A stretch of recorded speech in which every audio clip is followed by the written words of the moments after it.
Good evening, everybody. Welcome to the Norcross City Council Candidate Forum. It's being presented tonight, sponsored by Gateway 85 Community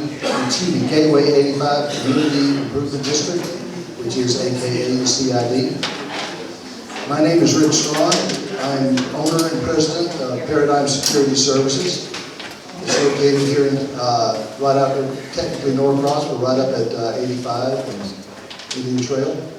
We do the security for the CID, and we're very active in the community up here. Tonight I have the pleasure and the honor to introduce the moderator for the forum. Welcome to all the candidates up here that are going to be up here. And I could say a lot about him, but I carry notes because at my age I have a tendency to forget a lot of things.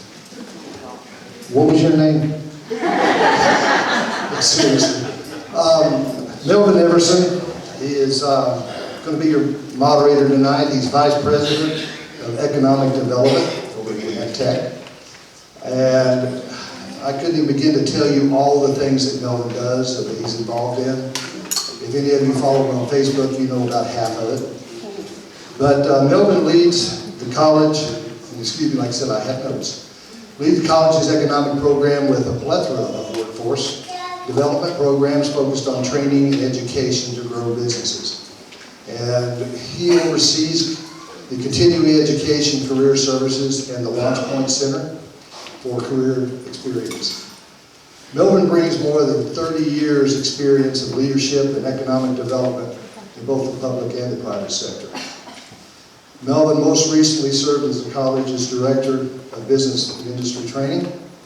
Prior to joining the college, he served as the Executive Director, the Governor's Office of Workforce Development, and Executive Director of the Georgia Commission of Equal Opportunity. Melvin has also served as a Georgia State Representative in House District 106 and on the Snellville City Council, and not to mention the United States Army. Thank you for your service. And I'd like just to go ahead and welcome him to the stage, and everyone give a round of applause for Melvin.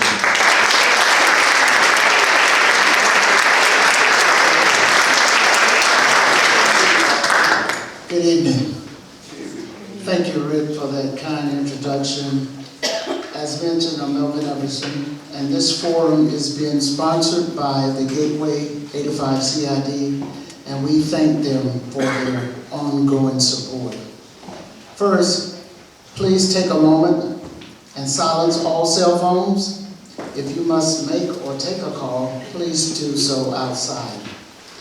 I would like to take this opportunity to thank everyone with the city who helped to organize this important event. As always, we appreciate the support of the Norcross Police Department and with their common presence. I would like to thank the 6 gentlemen to my left who have stepped forward to run for the 2 open city council positions. I will introduce them to you in a few minutes. Tonight's forum is being video recorded and will be posted on the city's website for you and others that could not attend this evening. I would now like to go over the ground rules for tonight's forum. All of the candidates were asked what 3 or so topics they would like to have covered this evening. In addition, a designated email address was set up and received a number of questions submitted by residents. Many of those questions will be interspersed throughout this evening. The specific questions have not been shared with the candidates, although the possible general topics have been shared with the candidates. Due to time, some of these may not be covered. Before I read each question, I will let the candidates know what the order will be for that question. Each candidate will have 2 minutes for an opening statement. The sequence of opening and closing statements were determined by the luck of the draw by blindly choosing numbers 1 through 6.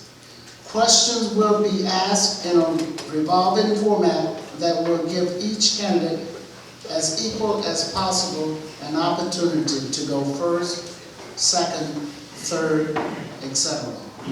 The candidates will have 1 minute to answer each question. Once we've completed the questions, each candidate will have 2 minutes for a closing statement. After the final closing statement, the remainder of the evening will be spent as an informal time to meet one-on-one with the candidates and discuss questions that may not have been covered in this formal format. The ending time for this meet and greet will be 9 p.m. The timekeeper, who's sitting right here, will hold up a sign when the candidate has 15 seconds to complete a statement or answer. The candidates may complete his current sentence, but will not be permitted to start another sentence at that time. Talking when another candidate has the floor is not permitted. Please keep in mind that this is not a rally for voters who have already made up their minds, but a nonpartisan meeting for those who have not. We understand that many of you have strong feelings about this election, but others have come here tonight to help them decide how to vote. Please let us use our time for discussion of the issues. Therefore, we ask you to refrain from applause or making any noises or statements during the forum.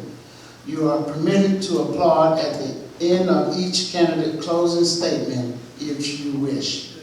Once again, a reminder to please silence all your phones and electronic devices. Now, ladies and gentlemen, I am honored to introduce our 6 candidates who are running for the 2 open city council posts here in the city of Norcross. Please join me, gentlemen, as I call your name, you may take your seat. Please join me in welcoming the 3 gentlemen running for Council Member Dan Watt's seat. Bruce Gaynor, Tyler Hannell, David McElroy.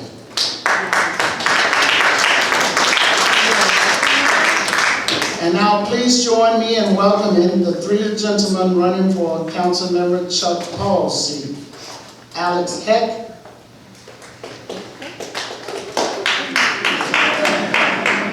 Jeff Hopper, Matt Myers. We will begin with the opening statement. First statement given by Mr. Tyler Hannell.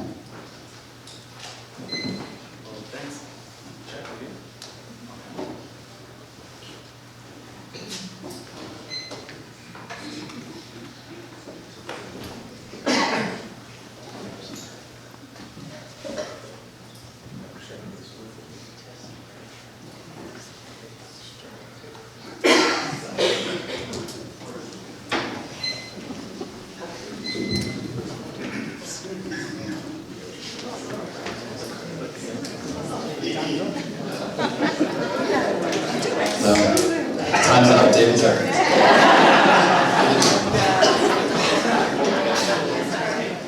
Okay, fantastic. Well, thanks so much to the community for coming out tonight. Quick elevator speech of Tyler Hannell. So my wife, Nicole, and I, we've been married for 8 years, living in Gwinnett with our daughter, Evangeline. We now live in Wingo Street. We've been there for 2 years. For the last decade, I've been in business and sales, managing businesses, and then the last 5 years, I've had a career with a nonprofit organization called Catalyst Leader. Catalyst's job is to connect with businesses, ministries, nonprofit organizations, and charity organizations, and to help them in their leadership, their team, and organizational development. So coaching and consulting and helping businesses thrive. This year, I became a pastor at Northlands Church here in our community.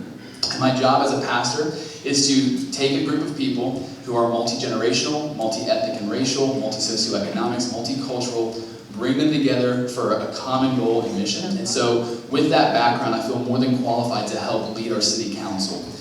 Here's what I want to say in terms of voting for me. We have a lot of development happening right now in Norcross. And the apartments that are coming into Lillian Webb, the stuff that's happening with the West Rock building, those will have to succeed because they're happening. Whether you believe in them, the projects or not, they are happening. And so the best chance that we have for success is filling those apartments. And the biggest demographic and target that we have is to go after the millennial generation and the Gen Z group. That's my generation, so I speak their language. I know how they consume product. I know how they spend their money. I know how they parent and they have marriage. I know how they choose schools for their kids. And so we need somebody on the city council with a voice who understands that group of people, because they will be a big part of the success that takes place for the new development that's happening in Norcross. Thanks so much. Thank you, sir. Mr. McElroy. Can I stand? I feel a little short sitting down. Standing up, so I'll just stand up. You can stand up. I'm David McElroy. I've been married to Michelle for 26 years. I've got 20 girls, so 25. I've got grandbabies living at home. We all live in Norcross.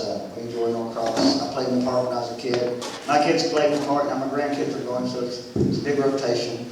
We love Norcross. I love it. I've served on the city council for 16 years. I think I did an excellent job.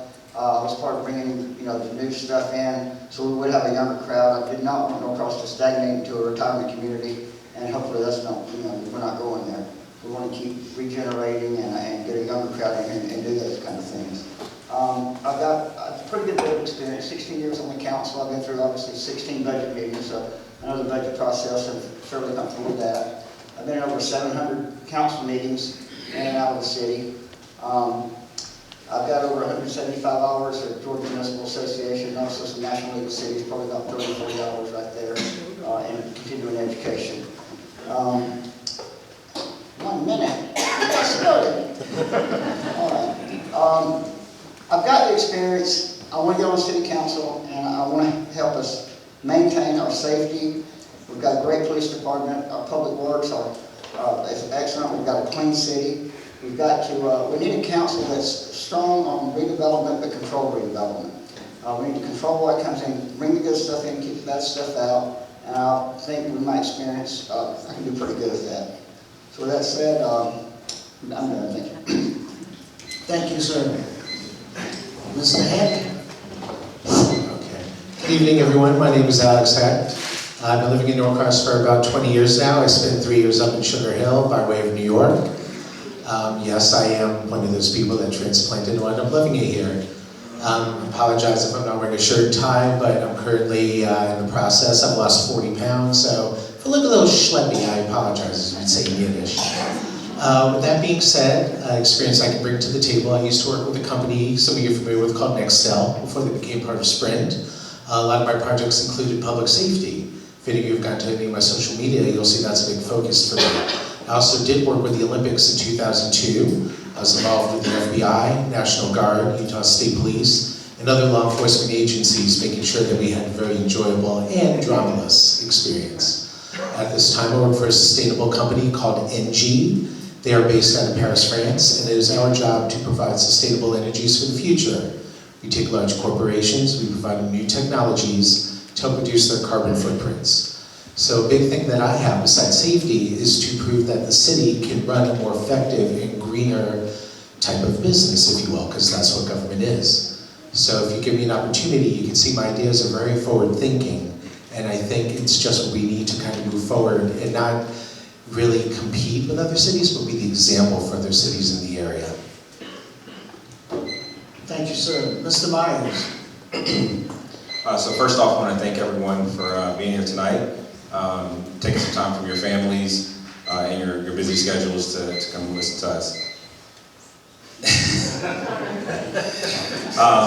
I found Norcross about 10 years ago with my wife, actually probably very similar to Alex here. We were going through traffic, trying to get around traffic when we were commuting from Duluth to Marietta and trying to find a shortcut. And I happened upon the city, and we fell in love at first sight, much like how I fell in love with my wife at first sight.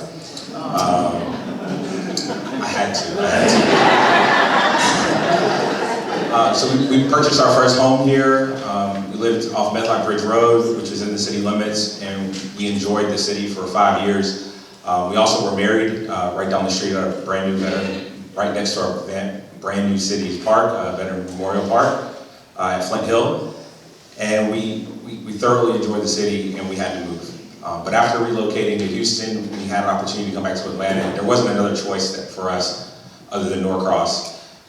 This was our dream, and we wanted to make it happen. So after returning, I joined the Planning and Zoning Board, became the chair of that board, working on our 2040 comprehensive plan, also working on our Unified Development Ordinance that we just recently passed as well. In addition to that, I bring over a decade of experience in working in Fortune 500 companies, program, and project management. I've done everything from personal development with individual employees to full-out multi-million-dollar projects internationally. The reason why I'm here tonight is to no matter what your phase in life is or your background, I believe our city is progressing and everyone should enjoy a vibrant city that is a great place to live, work, and play. Thank you. Thank you, sir. Mr. Gaynor. Well, I'd also like to thank everybody for coming tonight, taking time out of your busy days. My wife Jan and I and our 2 English pointers live at 251 Sunset Hills Drive, and we've been there since 2009. Over the last 10 years, I've been participating in the forums like the old Next Door Neighbor, or Norcross Neighbors, and PDC and other forums, and every year we do Art Splash, like everybody else here. For the last 5 years, I've been active in Sustainable Norcross. This has been a tremendous way of learning about the city and how the city works. Most recently, I was chairman, and I didn't realize it, but you have to step off the board in order to even run for office. So I'm no longer on Next Door Norcross. Sustainable Norcross. Maybe I'll have to get back on someday. SNC, during the time that I was there, has done a lot of things that are important to the city: Discovery Garden, Community Market, B-City, and not to mention achieving platinum status. We're in the ARC Green Communities program. We're the only one of 2 that have done that. I spent 40 years in sales and marketing as an executive. I had ran sales forces domestically and internationally. My business experience has taught me a lot about leadership, a lot about collaboration, and a lot about consensus building, all skills necessary for city council. I'm passionate about Norcross. I feel we live in a unique community, a lot of charm and hospitality like a small town, and but diversity, vibrance, and activities of a successful city. I'm running for city council to continue to foster those characteristics. Thank you. Thank you, sir. Mr. Hopper. My name is Jeff Hopper, and I live on North Peachtree Street. You've probably driven by my house 100 times. I sit on I've got the new stone wall, the greenhouse that sits up on the hill. My wife Pam and I have lived there for over 20 years. We've raised a family here. I've got a couple of children that are adults now. They attended public schools. We were very strong public school advocates at the time. Both kids graduated from Norcross High School. I was also a scout leader for my son over at Troop 26 at Christ Episcopal Church on Holcomb Bridge Road. My son's an Eagle Scout, and like I was telling a group the other day, I should be the Eagle Scout, based on the time and effort it took to get him through it. That right there makes me qualified.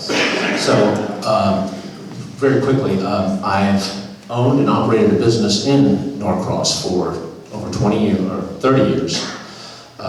I opened my first store in 1988 on Business Park Drive behind the Napa Auto Parts. I served as chair of the Architectural Review Board for over 10 years. And I also did a stint, I did 2 years as president of the Norcross Business Association, which now has merged with the, I think it's called the Historic Norcross Business Association. And in addition to that, I served as president of what we used to call, back at the turn of the century, the Norcross Homeowners Association, which I like to refer to as the Great Awakening. When we first got here, there wasn't a whole lot going on in Norcross, and this was an organization we put together that kind of helped lead us to where we are today, and I would like to carry that tradition on. Thank you. Thank you. Give them all a round of applause for those.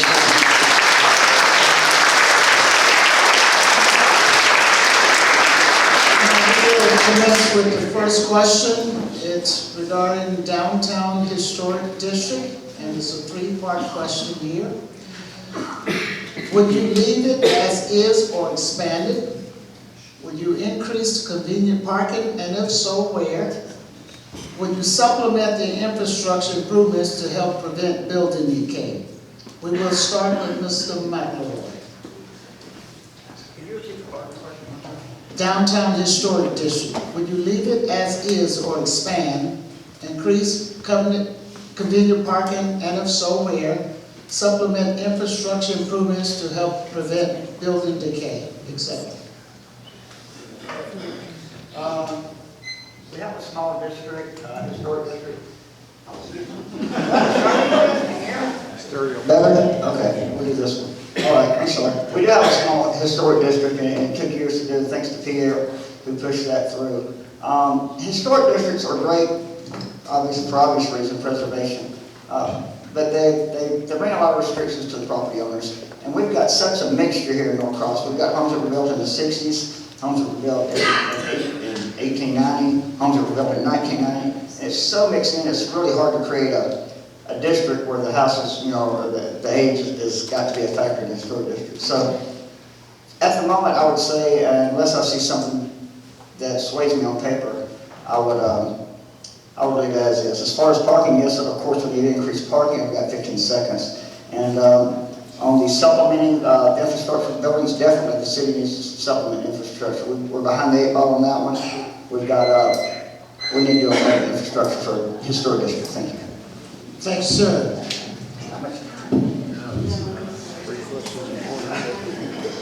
Mr. Myers.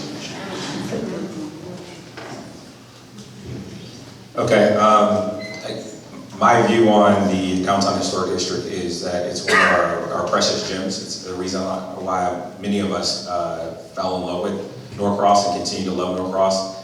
We spend a lot of our time, effort, and money there as well. I think that it's an opportunity as we can grow as a city that we can leave our historic character as is, but also expand in our, as we progress, what it means to be a different type of downtown. So not necessarily the historic part.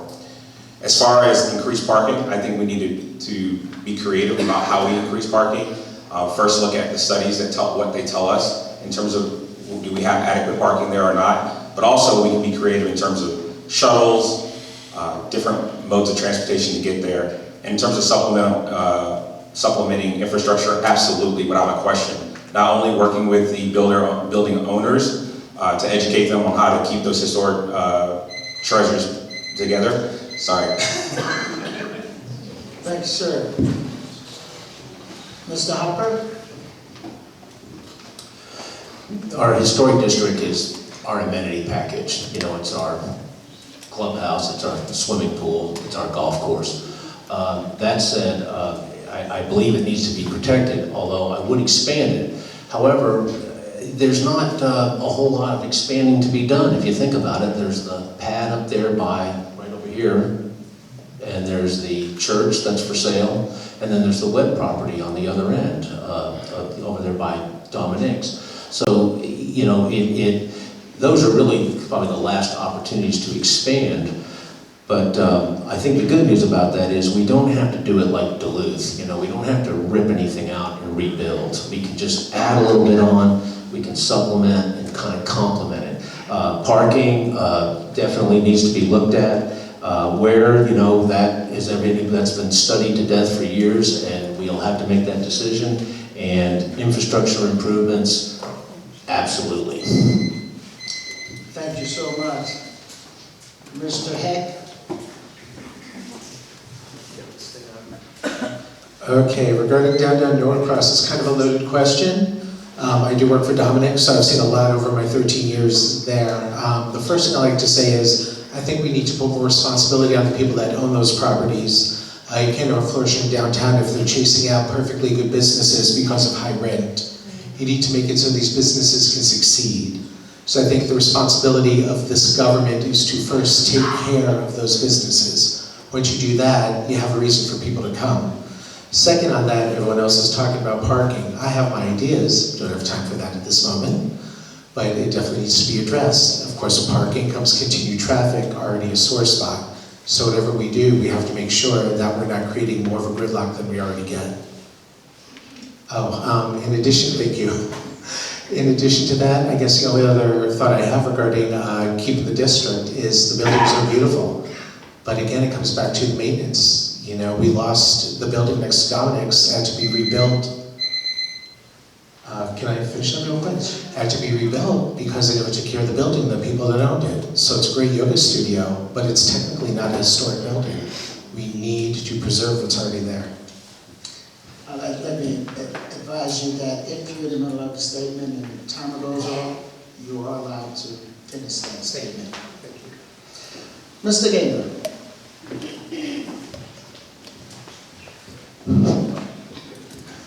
As far as the historic district goes, I think we're talking about the business district and not the whole historic character of the city. Certainly the business district doesn't have a lot of room for expansion.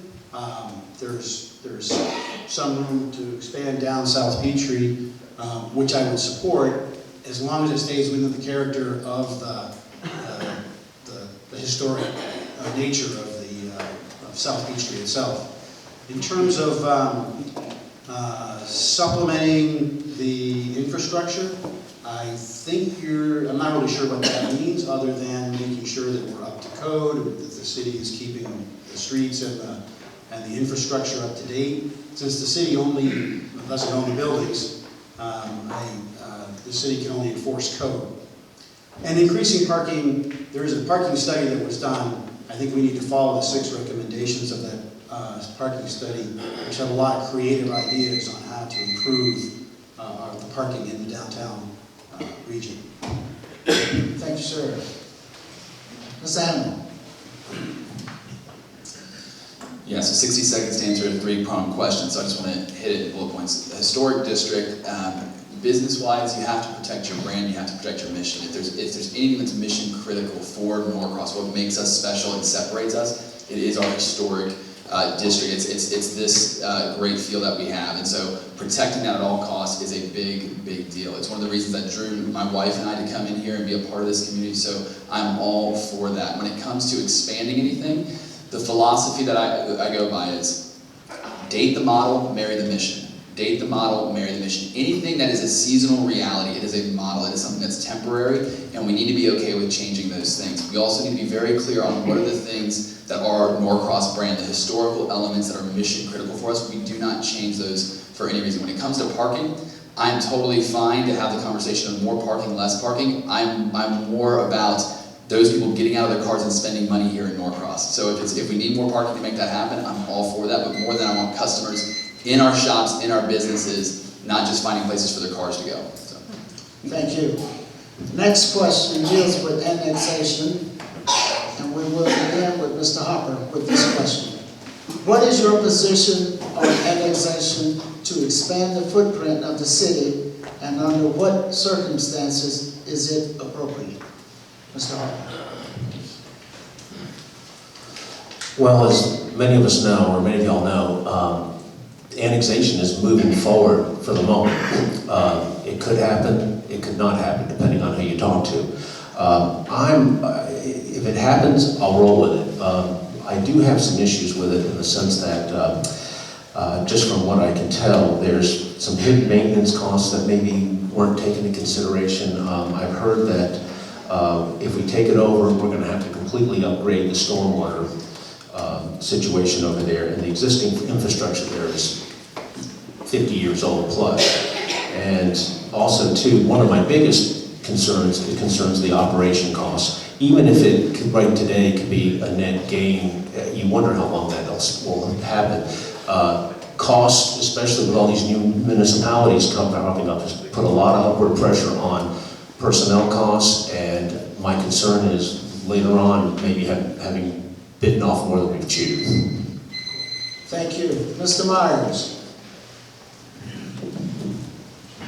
On the subject of annexation, I support any decision on annexation or not annexation that's financially viable to our community. That also includes our police force, our city services, and our return on investment for that particular area and how it impacts the current residents of Norcross. I think those things all should be considered when we make a decision to annex for annexation. I think it should also fit within our 2040 comp plan that we developed, and that whatever we do there, we have a plan and a vision to what we want to execute in that particular area before we make those decisions. Thank you. Mr. Gaynor?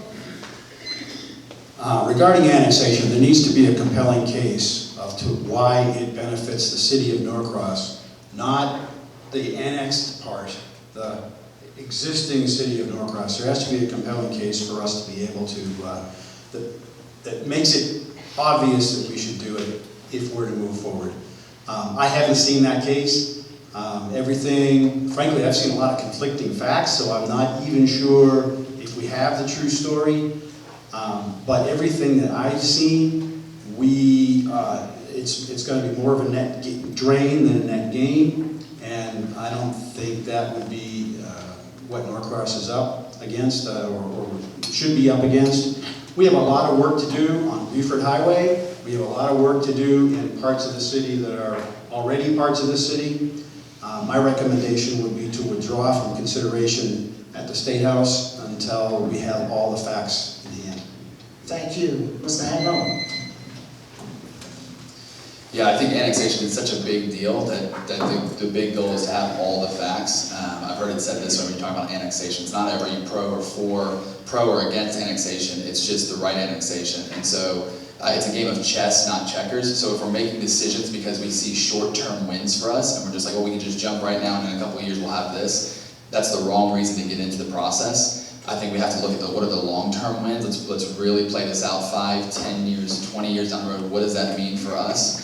I think we have to weigh those costs out. Then we look at the ROI, what we're going to get, and make sure that they match up. And then the biggest thing, this is a huge part, every time you start any project, any annexation project or any project in general, inevitably, that project is going to change from day one to completion. And so when that happens, over-communicate, over-communicate, over-communicate. Not just what is changing about the project, but why it's changing. And so if a project continues to mushroom out and it changes from what it originally was intended to be, we have to over-communicate that with the community.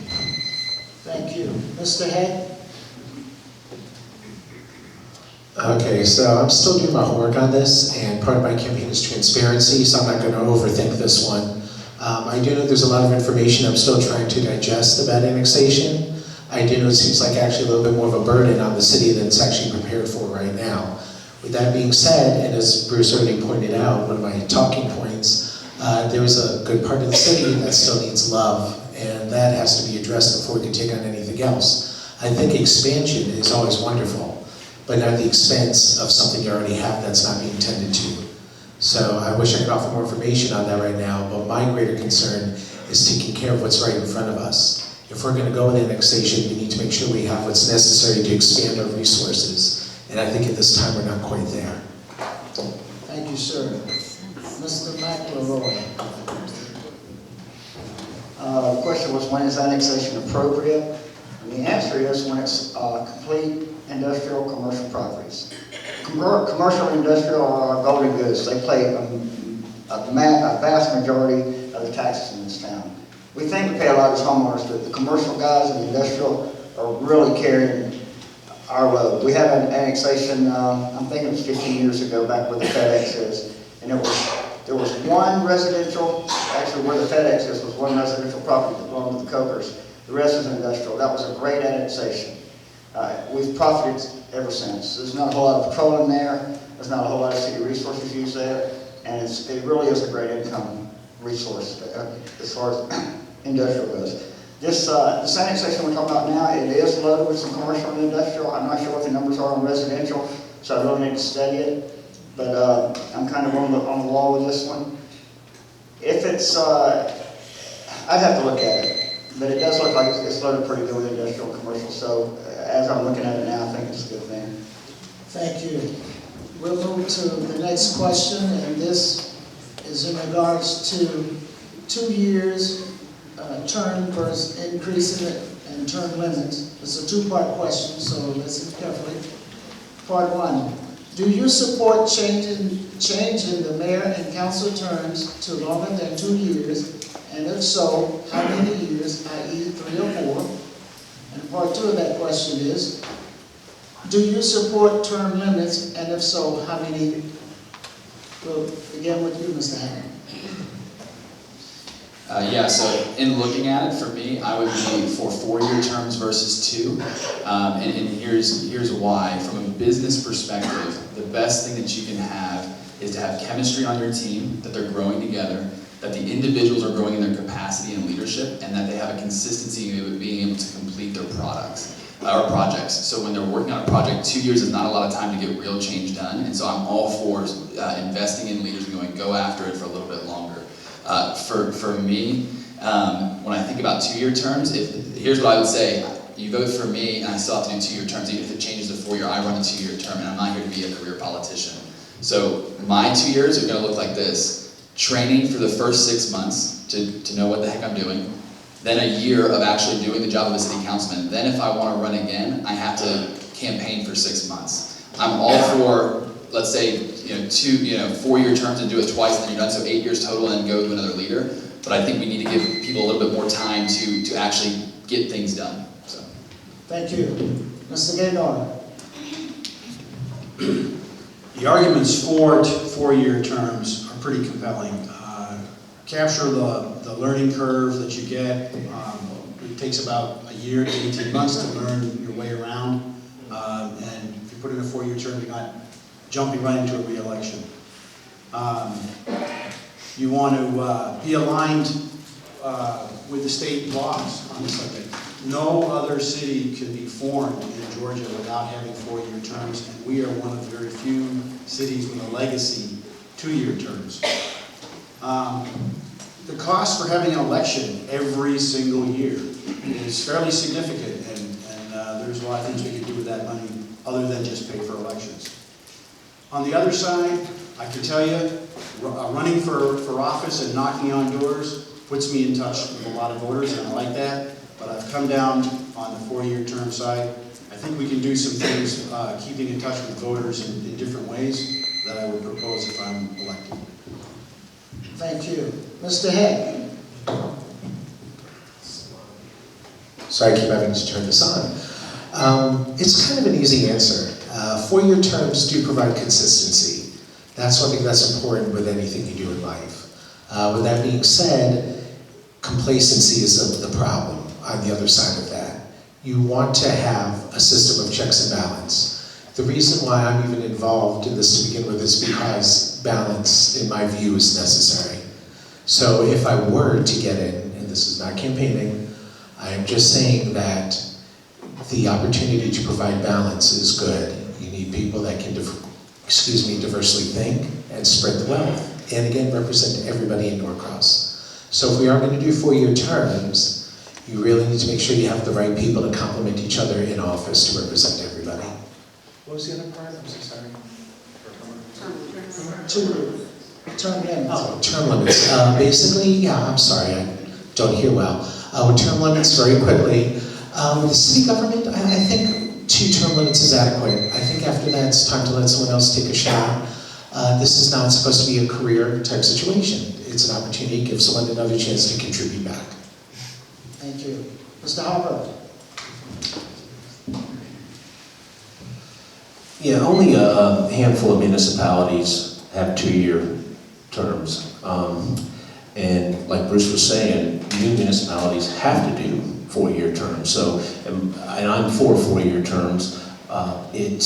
Somebody's doing something right if the vast majority of municipalities actually do it. However, the current 2-year terms, in my opinion, it just breeds too much turnover and creates too much uncertainty.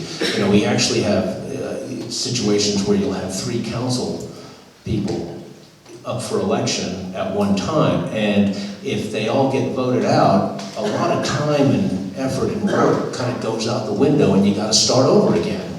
And of course the cost component involved with having an election every year is problematic, and And in terms of term limits, no, I would say no term limits. We have a hard enough time, this year being the exception, of having somebody, getting enough people interested to actually run for office. Thank you. Mr. Michael Roy.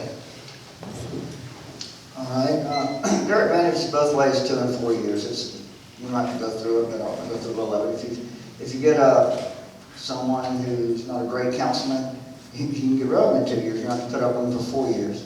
I did great with 2-year terms for my 8 terms, my 16 years.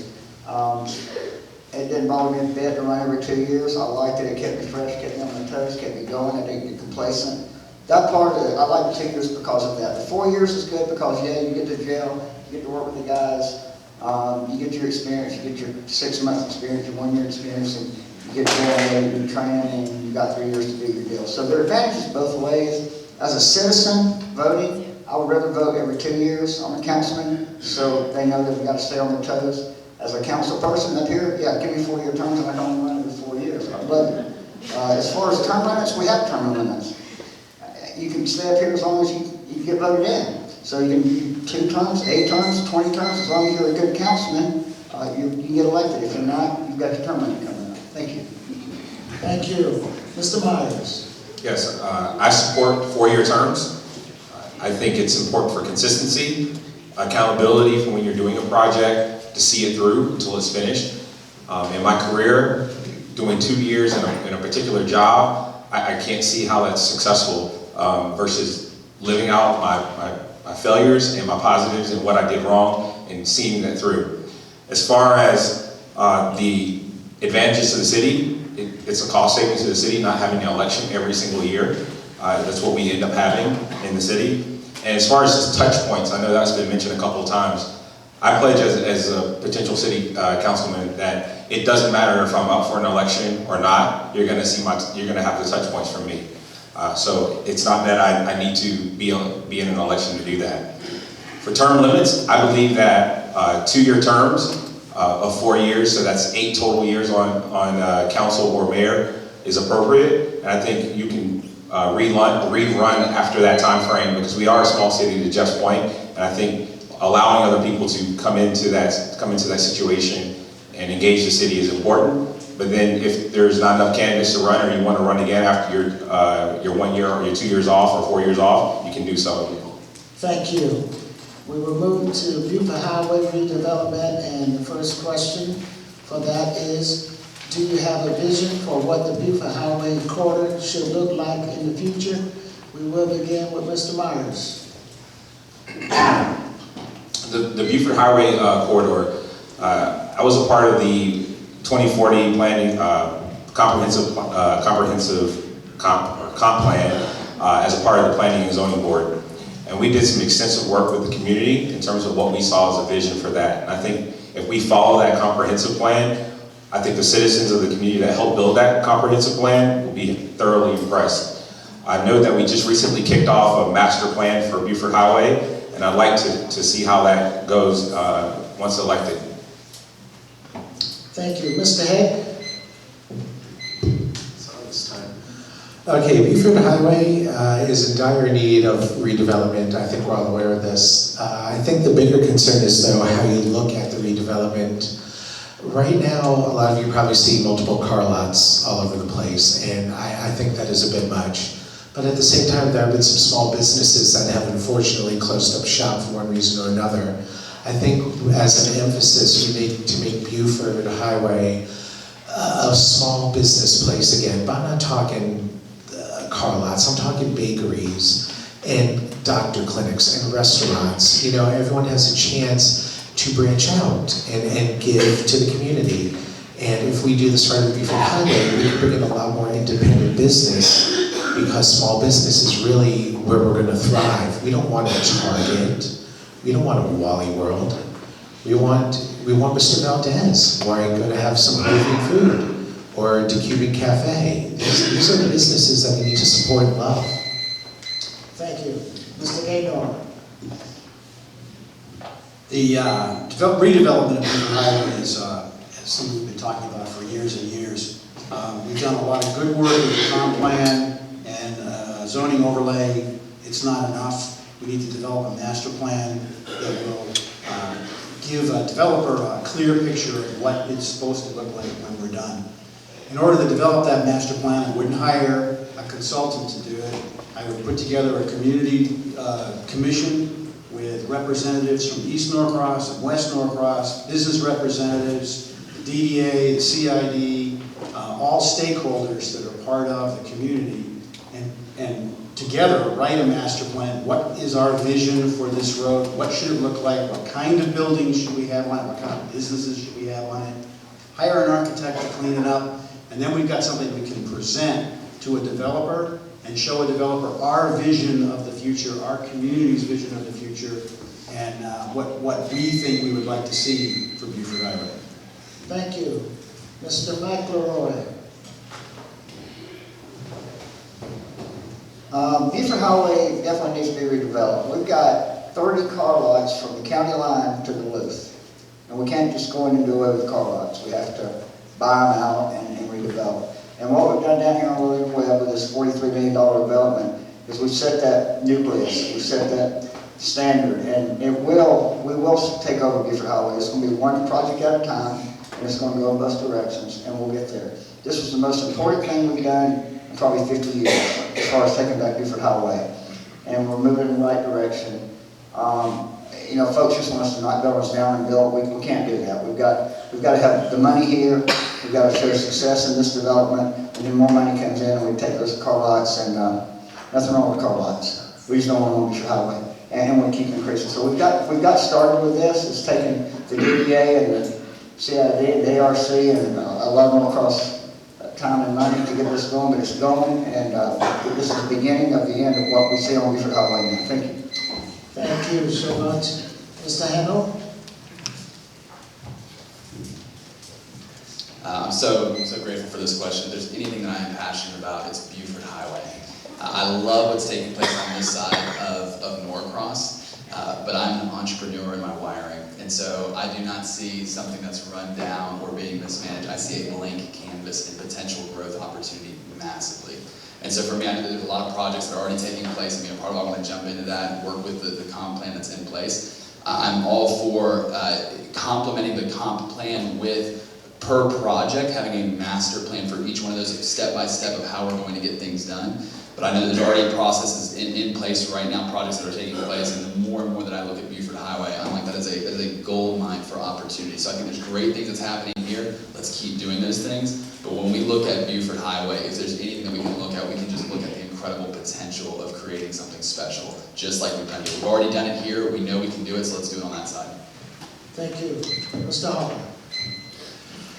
You know, it took about 40 or 50 years for Buford Highway to become what it is today.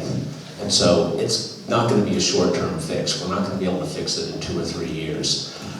You know, it's only 2 or 3 blocks away from our historic district. Once it's developed, it can kind of all meld together. But we do have a vehicle in place already called the Downtown Development Authority. And I think they've done a great job over here with the Brunswick Apartments. A success there, I think, will translate into other successes one at a time, but that's just the way it's going to have to be.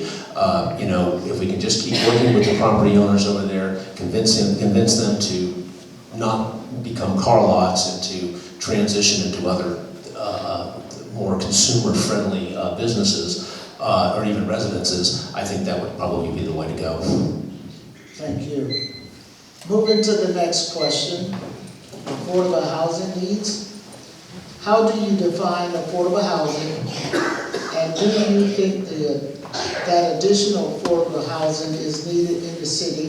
And if so, how should this be addressed? Beginning with Mr. Gaynor. The best definition I've heard of affordable housing is really attainable housing. That which you can afford to get into. I guess the federal government defines it as 30 or 35% of your income. That's not subsidized housing, that's just housing that is attainable with an average income. In addition to the needs for general affordability, senior housing and housing for young families are also areas that the city is desperately in need of. We don't want to be moving seniors out of their homes and having to leave the city, and we want to attract new residents and young families. The way to get there is working with developers that know how to do affordable housing. It's really got to be a city-wide effort to attract the right type of development that doesn't put $700,000 houses in, but puts houses that an average person can afford. Thank you. Mr. Hannah? Yes, I think first and foremost, I want to create a place where everybody from every walk of life can live. And so when we're looking at Norcross, I do think we have to ask that question, who are we asking on affordable housing? If I go through the row here and I ask for a definition on affordable housing, it depends on who you are and how you're going to answer that. So everybody struggles with defining affordable housing. For me, on the other side of Buford, there are homes that are more affordable in the sense that they are cheaper than the houses that are on this side. The challenge is that those homes are more affordable, but people are struggling to be inspired to live there. On this side, people go, oh, the place to imagine, it's beautiful, it's amazing, so young families want to come into this space all day long. I go, but the young families can afford homes. My wife and I came from Norcross Tucker. We were on this side of the highway, and then we got into another season of life where we could then afford us on this side. So for me, we have to make this an inspiring place to live. We have to look at Buford Highway and go, there's affordable houses for people who are just getting started, but we have to make that place a place to dream and imagine as well, not just this side, but that as well. Thank you. Mr. Harper? You know, the one thing I really like about Norcross is that we're a mixed income community. You know, we're not a subdivision where everybody's making the same amount of money and has the same lifestyle. I think that kind of gives us that little eclectic flavor that we all like and appreciate.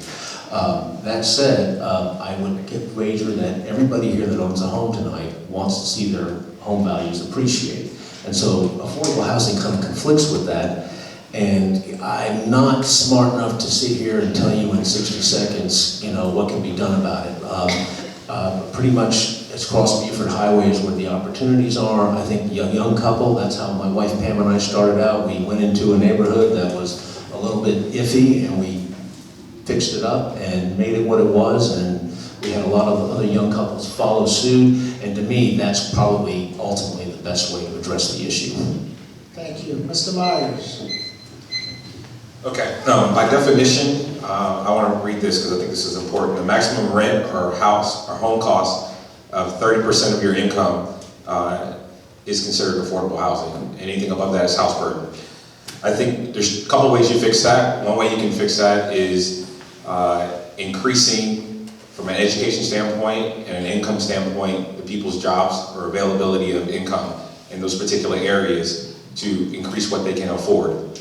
The other way to do that is work with things that we've already started in terms of the Greenway project, where we can increase those values and desirability of those areas where people can come in and afford them, hopefully redevelop those, have a resurgence in those particular areas. There's some good bones over there. They're very affordable for young families, but I don't think they're desirable is some of the reasons why we don't have people that are over there. So increasing the desirability, also educating the community that's over there, and increasing their wealth and income, bringing in businesses that can employ them. I think those are the important things to how we help fix affordability in our community. Thank you. Mr. McElroy? All right. Defining affordable housing is real tricky. I mean, we could say an extended stay is affordable housing. We could say $100,000 home is affordable, 200, 300. I don't know what the definition of affordable housing is. But in Norcross, we do have a little bit of everything. We've got extended stays. We've got apartments. We've got $100,000 houses. We've got $700,000. We've got everything in between. So I'm not sure that we have a problem with affordable housing. I don't know what the definition of affordable housing is. But I think we've got a pretty good mixture, just like what I said with the historic preservation. We've got, you know, $100,000 houses that sit next to 200, and 200 sit next to 700. We've just got a good mixture, so I don't think we have a problem with affordable. I think we're doing pretty good with that. Thank you. Thank you. Mr. Heck? Okay, well, I live on the other side of Buford Highway. I'm in Sierra West, so with that being said, I felt kind of lucky I could get something in the area. And I'm not embarrassed to say that, yeah, I paid a little bit less, but I work hard for what I have. You know, that being said, affordable housing can't be confused with junk housing. If we're gonna take on a project like this, we need a builder that's willing to give quality product and maybe take a little bit of a financial hit. They'll get it in the long run, I'm sure, in tax credits or some other form. But you shouldn't substitute one with the other. You have a lot of good working people on both sides of Beaufort Highway, and everybody should live in a place that they can feel good about at night. So when it comes to affordable housing, I don't think it's how much you make versus how much the other person makes. I think it's about realistically, are you providing good homes people want? Whether it's an apartment or a freestanding house, it has to be a good place to live. Thank you. Moving to the next question regarding the millage rate. And the first person this question will go to is Mr. Heck. The 2019 millage rate of 6.749 was approved on August 5th, 2019. Is this an appropriate rate? And if not, what should it be and why? Mr. Heck, you go first. Sure, the topic I'm weakest on is again being transparent. The one thing I will say is I've been very patient when it comes to things like millage rate. I am someone that purchased in 2006, right before the market completely tanked. People went bankrupt, everybody started losing homes. With that being said, real estate's tricky, as we all know. So I think it's probably fair where we're at. There's always room for growth. But I think that really comes down to community action. I think people have to really want to campaign for a little bit more. Unfortunately, I don't have really a lot to offer in this area as of yet. But as for myself, I've been very patient. I've been playing the waiting game because I really enjoy living here. Thank you. Mr. Hopper?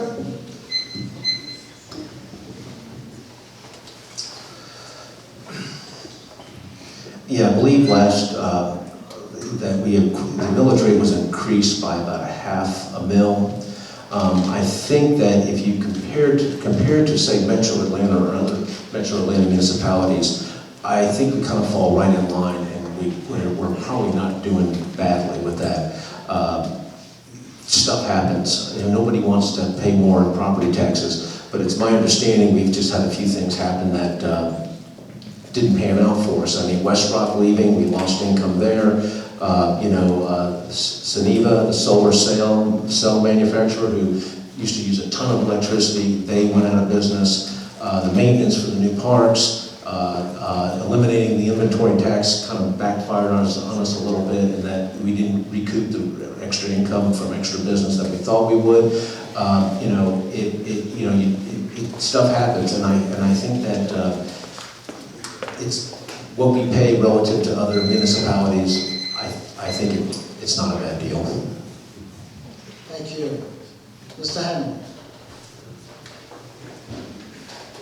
Yeah, I think for me that what I like is we're all in the same boat. We have a property here, and so I want to do what is right and most necessary. Sometimes that's to raise, sometimes it's to lower. So when it's advisable and allowable, I'm all for lowering property tax. However, I think where it currently is fair. I think that there is a cost to having property here, and so if we're going to raise, I want to have really clear reasons of why we're doing it. Everybody's clear on why.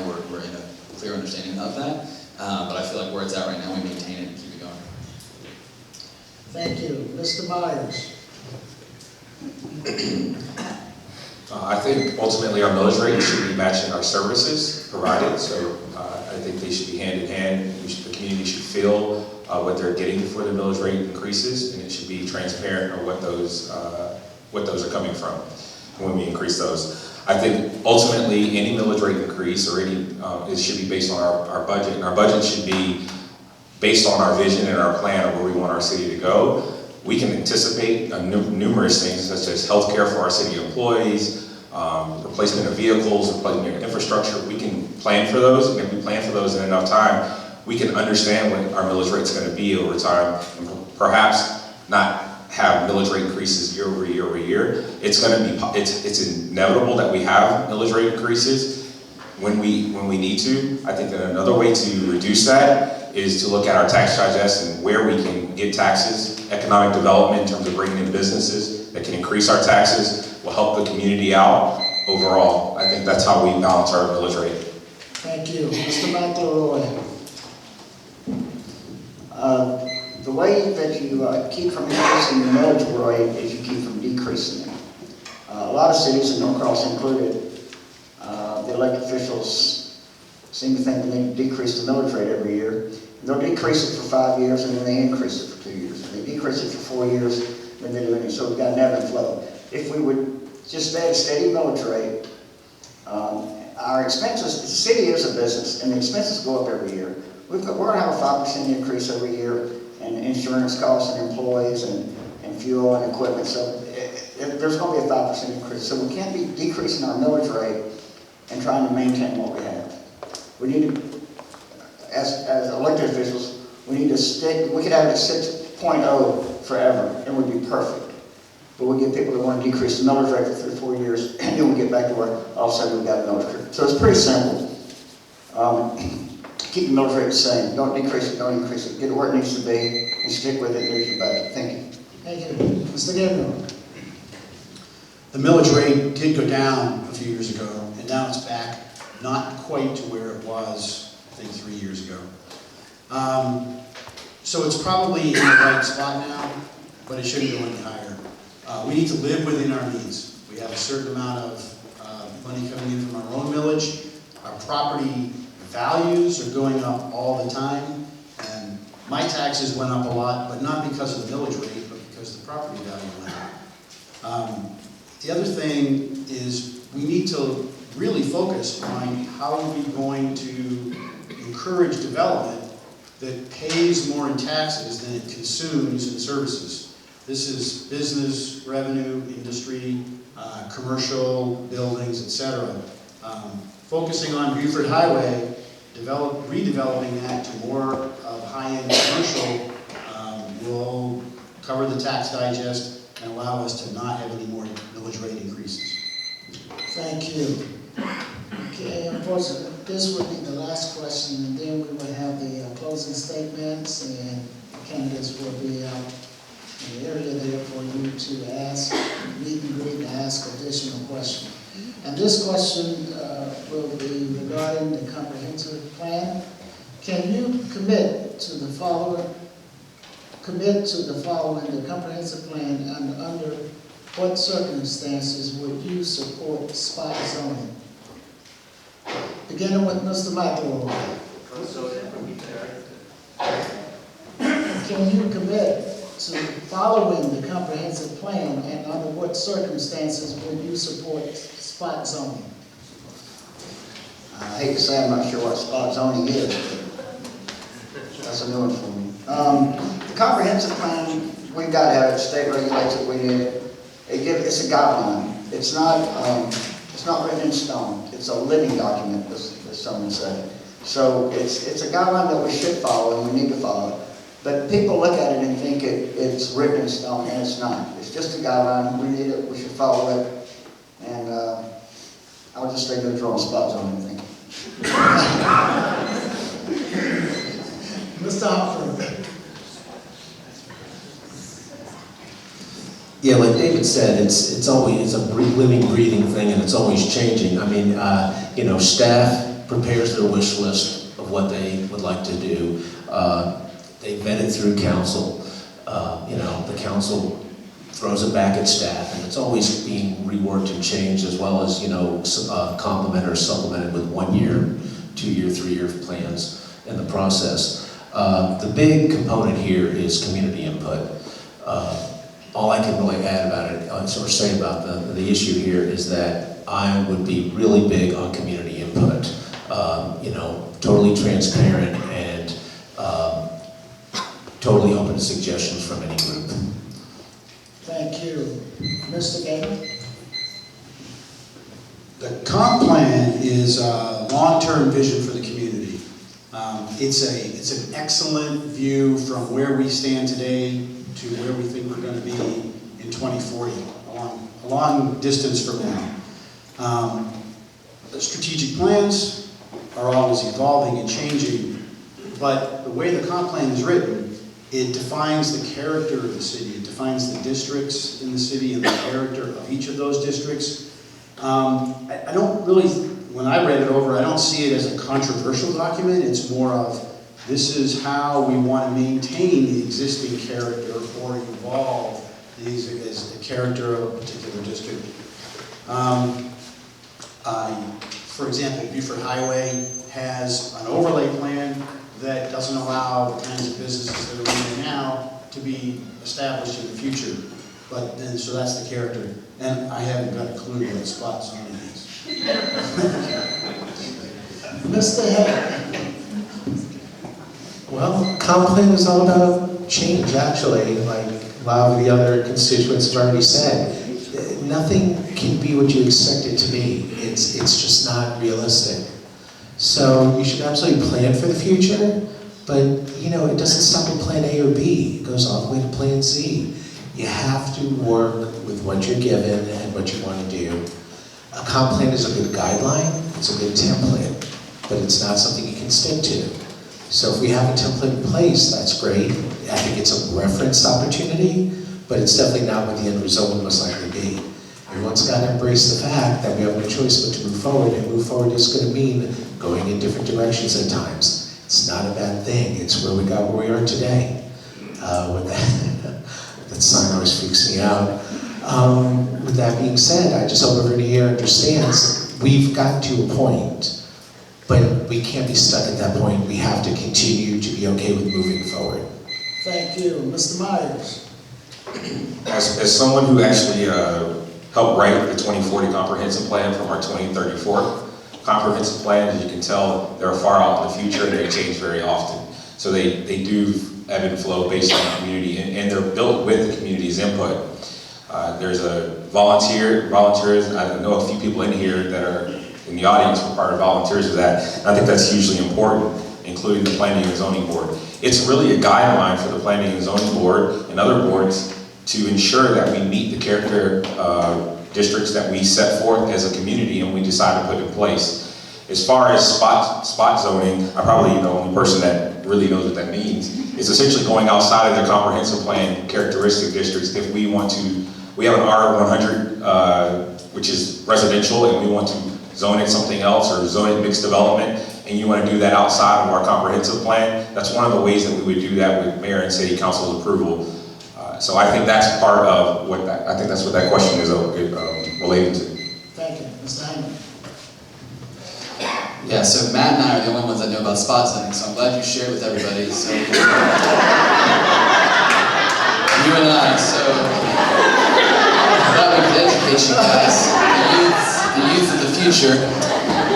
Here's what I would say: the comprehensive plan for this, it's an extensive plan. I'm still reading through, but just so you know how it was built, it cost us $250,000 to put together over 2 years, and it was built by the residents and committees and studies. And so for me, I played a lot of sports. Being, you know, if you're a quarterback in football, there's times when you call an audible from the plans, right? For me though, coming in, if you're saying, Tyler, would you ever come away from the comp plan? I go, am I, as a single individual, going to go up against a $250,000 2-year build study comp plan and go, yeah, I think we should change it? Perhaps, but it would have to be a really, really clear case of why I would change, because there's a lot that was put into that. And so I'm all for recognizing it as a guideline, but at the same time I want to recognize that a lot of work was put into it, and I have to be really clear of what I'm going to change if I'm going to. So, spot zoning. Thank you. We all know what spot zoning is. Yeah. That brings us to our closing statements by the candidates, and we're going to go in reverse order. We did when we had them to give their opening statement. So with that, we're going to begin. To my left down there, Mr. Harper.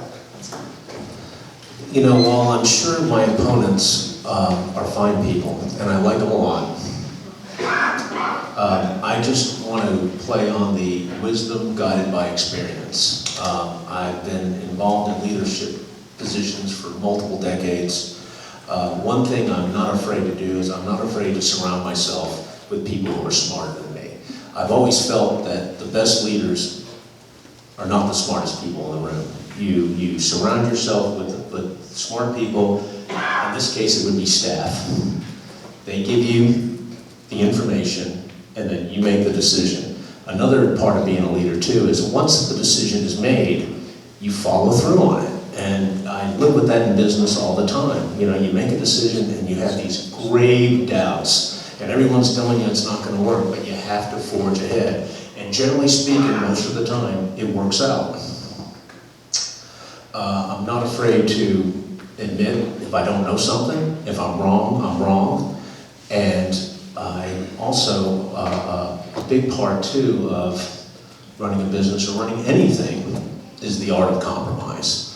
I'm coming to you with no preconceived agenda. I just love the community. I want to do what's right for the community.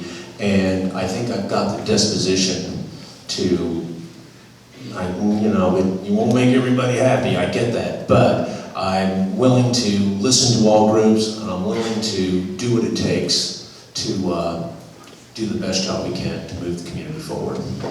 Thank you. Mr. Gayman. Well, let me start with saying this has been a great experience, and I want to thank my fellow candidates for being positive and informative in putting this together. This has been terrific. My candidacy is all about building on a foundation that the city councils before us have put in place. And what I would intend to do is to drive further to better heights with more responsive government, sustainable growth, and community inclusiveness. I strongly believe that the city council needs to take a leadership position in developing a master plan for Buford Highway. I've been talking about it to anybody that wants to listen. I think that's a really big deal that can make a big difference in how we grow our city. I believe the crown jewel of Norcross is the historic downtown. The city council needs to do everything it can to foster growth and to support the downtown business district. I believe strongly in being financially responsible. We have to live within our means. We have to grow the tax base, not raise taxes. And as a city council member, I'll make it a priority to make sure the city is inclusive of all of its residents. We need to find ways to make sure all residents of Norcross are encouraged to participate and feel welcomed. The diversity of our city and our region is our strength. And making certain that our residents are part of the conversation is an important part of, and maybe the most important part of city government. Thank you. Mr. Myers. Thank you for everyone that came out tonight.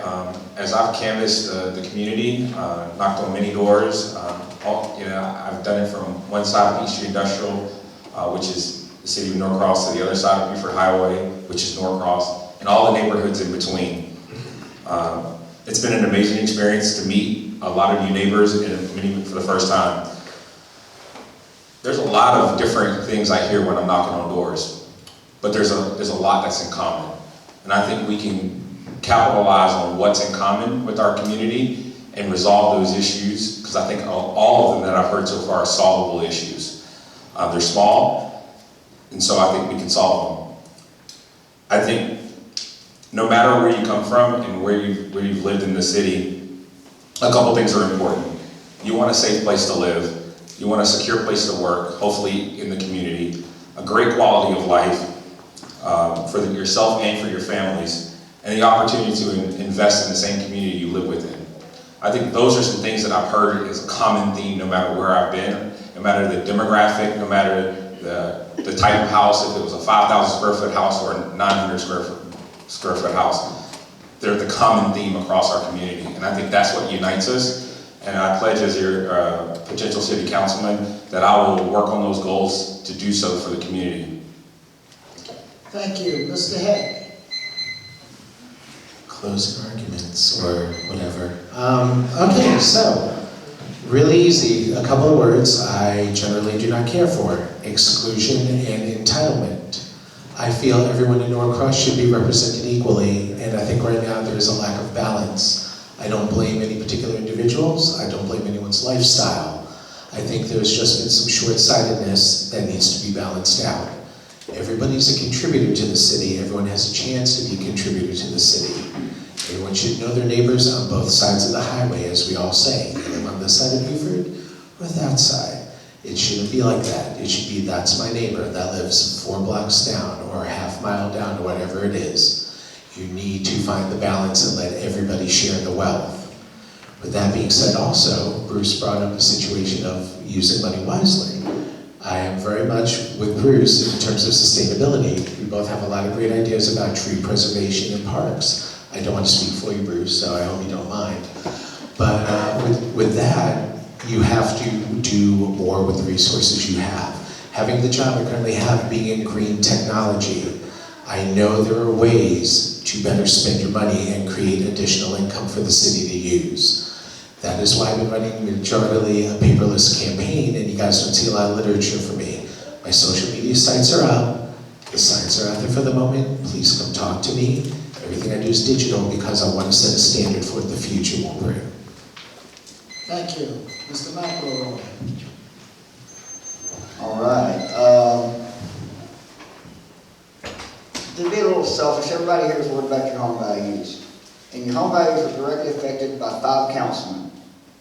Every decision they make, whether it's a rezoning or a call light should come in, or call light should stay out, or bill should come in, every decision they make has a direct effect on property values. And that's what it's all about. We've got to keep the city safe with a good police department. We've got to get it clean with public works. We've got to have good councilmen up here that help increase and protect our property values. If any of us go in, we're going to go in under 2-year terms. I'm going in, if I go in first meeting in January, I don't need 6 months for a learning curve. I don't need a year for a learning curve. I got 2 years, I know what to do, I know how to do it, I know where to go to get it. So if you need experience, if you want experience, please elect me. This is a serious job. You've got 5 guys that make very important decisions, and you just need experience. I mean, if you go get a CPA or a sergeant, are you going to get the guy that's never done it before, or a guy that's got some experience and got a proven track record? Thank you very much. Thank you. Mr. Hammond. Yeah, no, I also want to say thanks so much to this community. It's awesome to be a part of you, and just glad that we were able to have tonight. Melvin and the team for putting this together, just awesome. And honor and privilege to be counted among this group right here. Really appreciate each one of you. I would not be a pastor if I didn't take a moment to get on a soapbox, though. So here we go. My father, if there's anything that man taught me, it was grit and passion. Bottom line, do whatever it takes to get the job done and don't stop until that happens. If there's anything my mom taught me, it was give your life away for the sake of others. That is what you're here to do. And so for me, here's what I will say. I will not be outworked, period. I will not be outclassed in my passion. My heart is not just to see my family thrive in this city. My heart is to see every single one of our households thrive, no matter where you are in Norcross. I am coming because this matters to me. This is no small thing for me, and I want to bring my leadership experience and my proven track record with helping businesses thrive and communities thrive and be focused. I want to bring that to the table, but I also want to bring energy to the table. We need that. Millennials are coming more and more and more into our city, and for me, I can sell them on moving and staying here. I already have 5 families in mind right now. My brother's one of them. I'm convincing him to be in this area, and I will continue to do that because this is an incredible place, and I'm telling you right now, if you give me this opportunity to be unleashed on this community, I will do everything in my power to make it the very best as possible. And at this time, as a pastor, we're supposed to take up the offering. Give as you feel led. Thank you so much. Let's give them all a round of applause.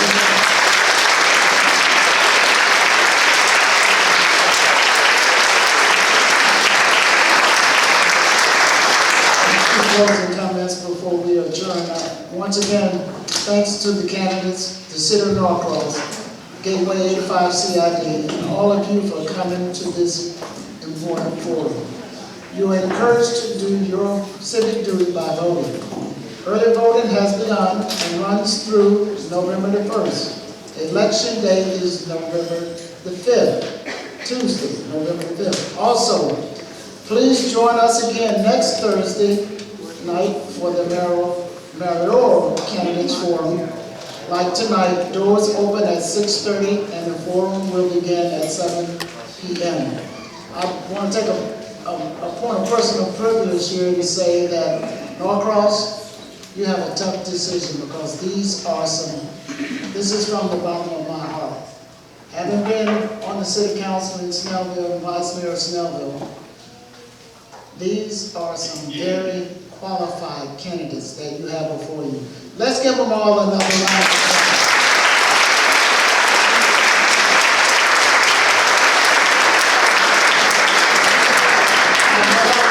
Tonight, I'll say this, what I witnessed tonight, I hope it reverberate throughout this state and throughout this country. We need this more than I ever can imagine. We need this. Thank you all so much.